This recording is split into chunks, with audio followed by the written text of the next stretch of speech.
자, 오늘은 원전주가 계속해서 올라갈 수 있을지 좀 몇몇 대표 종목들에 대해서 알아보려고 하는데요.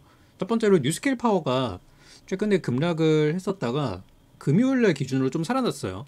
최근에 원전이 강했던 거는 이제 뭐 트럼프 정부의 그런 원전 정책들 그런 것도 있어서 많이 올랐는데, 최근에 보니까 이제 엔비디아의 젠슨 황 역시도 이 원전이 필요하다 이런 얘기를 많이 했던 게 이제 기사화가 되면서 주가 상승에 영향을 줬던 걸로 생각이 듭니다. 근데 그 기사가 이제 25일 날 건이었으니까 이미 주가에는 뭐 상당히 반영이 됐다고 볼 수 있겠죠. 그리고 이제 또 한 가지는 오클로도 똑같이 이제 많이 올랐었던 종목이지만 최근에 약간 정고점에 대한 부담들이 있죠.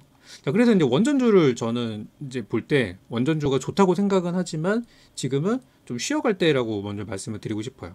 과거에도 주가가 이렇게 가파르게 올라오던 시절도 있었고 조용히 올라오던 시절도 있었는데 지금은 상당히 가파르게 가고 있고, 보통 이런 상황에서는 이제 만약에 여기서 나쁜 얘기가 나온다면은 투매가 나올 수밖에 없는데 좋은 얘기만 나오고 있거든요. 그러니까 좋은 얘기가 나오고 있으니까 그러면 더 가지 않을까라고 생각이 들면서 지금 이제 투자들이 많이 이제 몰렸다가 최근에 한번 이제 차익실현을 받고 이거 어떻게 되는 거지 혼란스러운 상황이거든요. 이런 상황에서는 되게 명확해요. 이런 상황에서 전략은 어떤 거냐면은 단기간에 신고가 못 가면 죽는 거예요. 그래서 이전에 2월 달에도 오클로가 한번 두드려 맞고 빨리 반등을 했지만 거기서 이제 정고점을 못 뚫으니까 이제 뭐 시장 상황이랑 맞물려 가지고 이제 큰일하게 나왔던 거예요. 그러면 이제 원전주라는 게 지금 어떤 상황인지 이제 두 종목 우리가 봤는데, 오클로의 경우는 금요일에 올라온 건 좋아요. 그런데 제 생각에는 일주일 안에 여기 고점 돌파 못한다? 그럼 이거는 이제 한동안은 어려울 수 있습니다. 그리고 뉴스케일 파워는 마찬가지예요. 이번에 신고가 같지만 이 거대한 음봉, 이 거대한 차익 실현을 봤을 때 아직 끝났다고 보진 않습니다. 아직 추세가 뭐 내일부터 빠진다 그런 건 아니지만 한 일주일 정도 시간을 두고 거기서 복구 못한다? 그러면은 저는 좀 쉬었다가 다시 들어가는 걸 좀 권해드리고 싶어요. 지금의 상승과 과거의 상승은 조금 다르게 지금 굉장히 과열되어 있는 부분이라고 생각합니다. 뉴스케일 파워랑 오클로가 그러면 어디까지 갈 것인가? 전망치를 좀 우리가 좀 분석을 해볼 수가 있어요. 뉴스케일 파워는 증권가에서 제시하는 목표가가 평균치로는 한 27달러 정도가 돼요. 그리고 제일 높게 제시한 거는 41달러까지 있기는 합니다만, 보통은 이제 저렇게 좀 과도한 목표가는 약간 좀 필터링을 하면서 보는 편입니다. 최근에 나왔던 리포트들을 보면은 여기 이제 골드만삭스에서는 이제 뭐 매도 의견이 나오기도 했고, 물론 이제 이 사람은 별표 하나짜리 애널리스트라 그렇게 뭐 신뢰가 가진 않습니다. 조금 이제 별표가 높은 사람들, 이런 사람들은 잘 맞추는데, UBS의 뭐 이런 아저씨도 한 34달러 정도로 거의 목표가를 2배로 더블을 시켰어요. 근데 지금 주가가 뉴스케일 파워가 31이니까 거의 다 왔죠. 그러니까 이런 좀 잘 맞추는 사람들도 현재를 약간 고가로 평가를 하고 있고, 여기 이제 뭐 처음 보는 그런 이제 기관인데 여기 36달러로 상향 시켰지만 거의 다 왔죠. 근데 이 사람 잘 못 맞추는 사람이에요. 그리고 CLSA에서도 41달러 제시가 나왔었는데 이 사람은 나름 그래도 평타 이상을 치는 사람인데 일단 목표가 사양 의견이 최근에 5월 27일 날 나오게 됐습니다. 그리고 완전 웰스파고에서는 엄청 잘 맞추는 사람인데 목표 주가 4달러. 이 사람은 완전히 그냥 기초 잡은 사람인 것 같죠. 거의 공매도 세력이라고 봐도 될 것 같습니다. 이런 의견들도 있어요.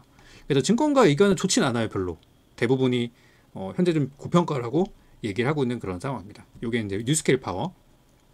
그리고 이제 오클로로 가보면 오클로의 경우는 54달러 정도로 목표가가 나와 있고, 여기 이제 애널리스트들의 목표가를 보게 되면 비교적 양호해요. 지금 현재가 얼마냐면 현재 오클로는 지금 55 갔다가 좀 떨어졌죠.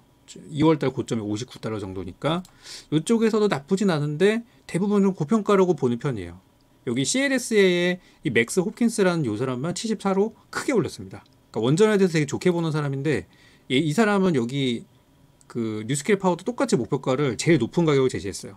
그러니까 우리가 애널리스트를 볼 때 이 사람은 이 기관의 이 애널리스트는 원전을 좋게 보는구나, 그렇게 좀 해석을 할 필요가 있겠습니다. 그래서 이 인물을 제외하고 나서는 모든 애널리스트가 대부분 원전주는 지금 고평가다라고 그 평가를 하고 있는 것이죠.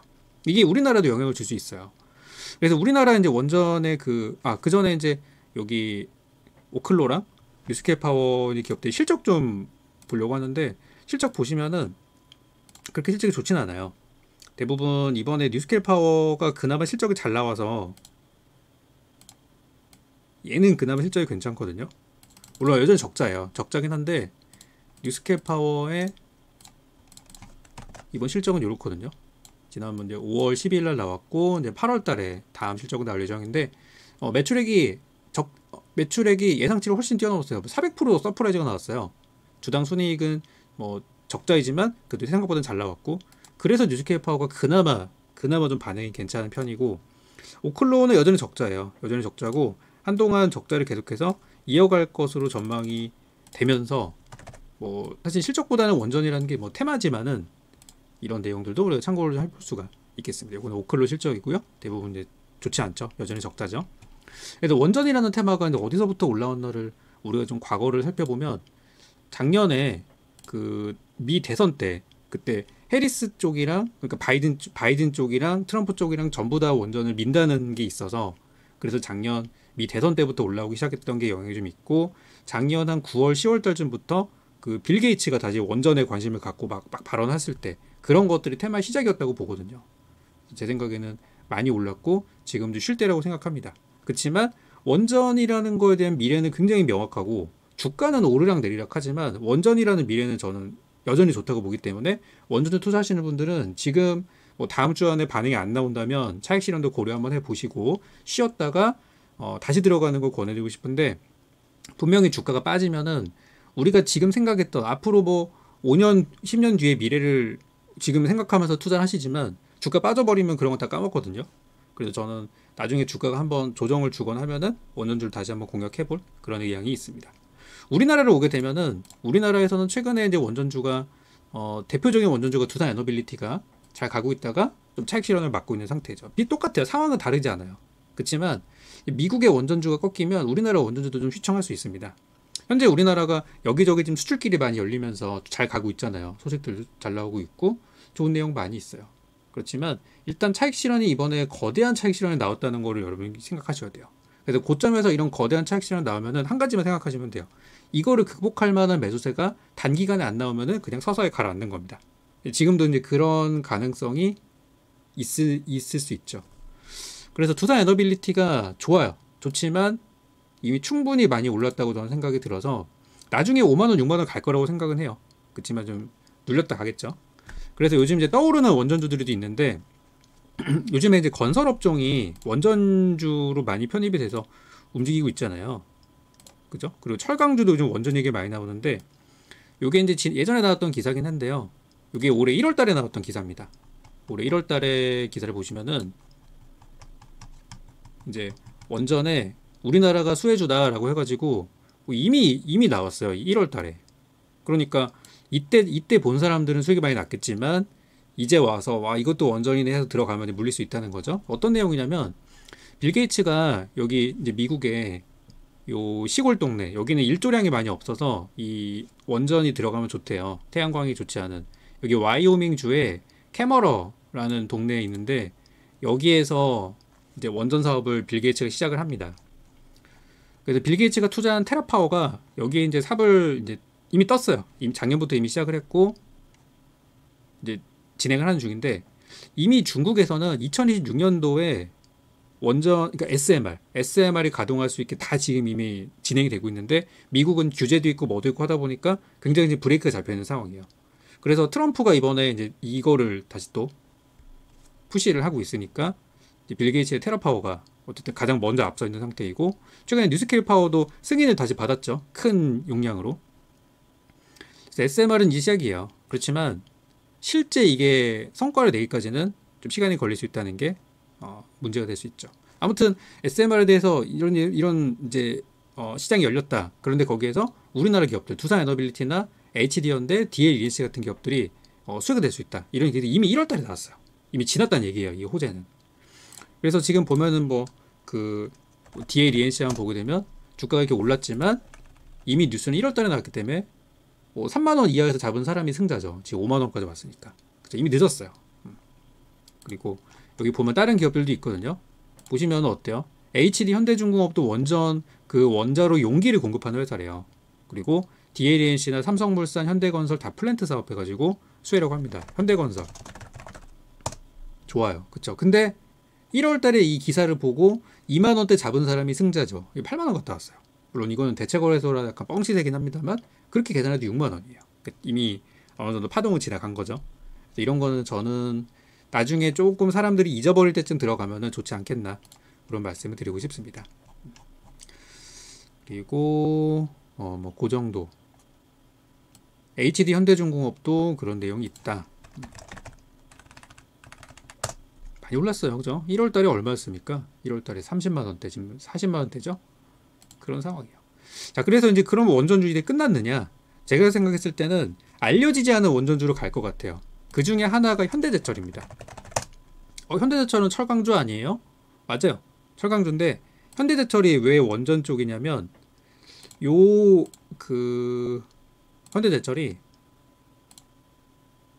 아직 이렇다 성과는 없어요. 근데 현대제철이 이미 우리나라 원전 사업에 많이 참여를 해가지고 신고리 원전, 신월성 다 여기서 현대제철이 참여를 해서 공사했던 이력이 있고요. 그리고 아랍에미리트 쪽이 바라카 원전 프로젝트를 통해서 해외 공급도 쌓았다고 합니다. 그런데 이제 원전 핵심이 아니라 원전 주변의 인프라 쪽으로 후판, 열연, 강판 같은 걸 납품을 했던 적이 있어서 이거를 이제 좀 기반 삼아서 원전 내부의 경납 용기용 후판, 강판을 생산하는 게 목표라고 합니다. 여기 최근 나온 기사거든요.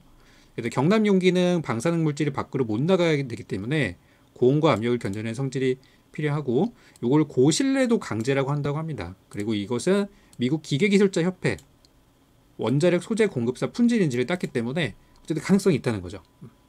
그래서 우리나라 기업들이 미국의 이제 SMR 사업에 많이 뛰어들었고, 거기에서 이제 추가적으로 만약에 뭐 HD 현대 쪽에서 뭘 한다 그러면 현대제철 쪽으로 뭔가 이렇게 떨어질 수도 있겠죠, 그런 것들이.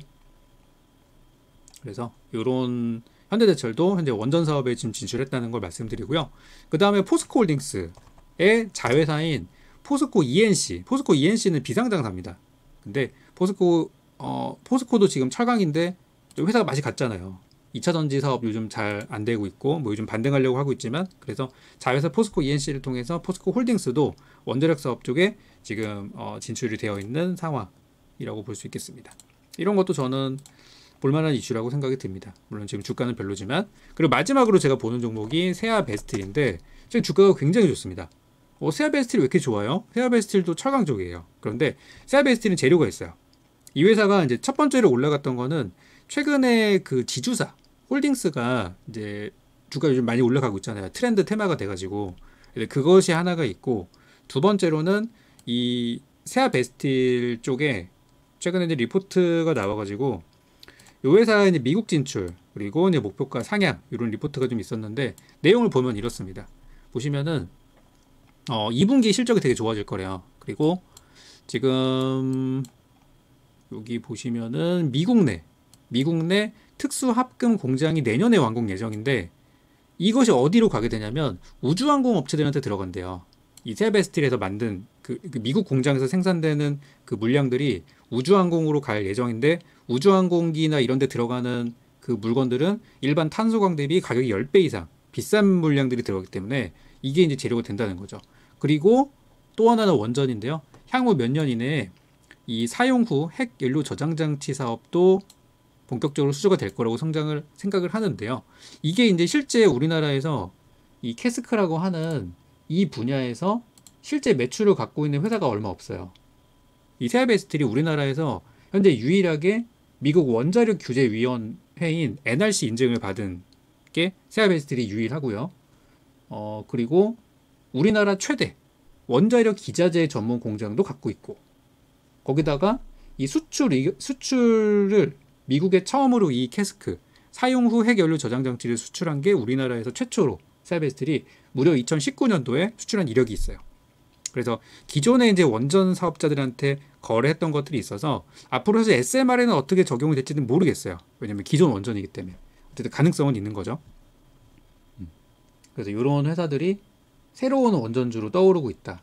그래서 기존에 우리가 알고 있는 두산 에너빌리티는 이제 조금 잊으시고 이런 새로운 종목으로 관심을 가지시는 게 좋다는 말씀으로 오늘 영상 정리하도록 하겠습니다.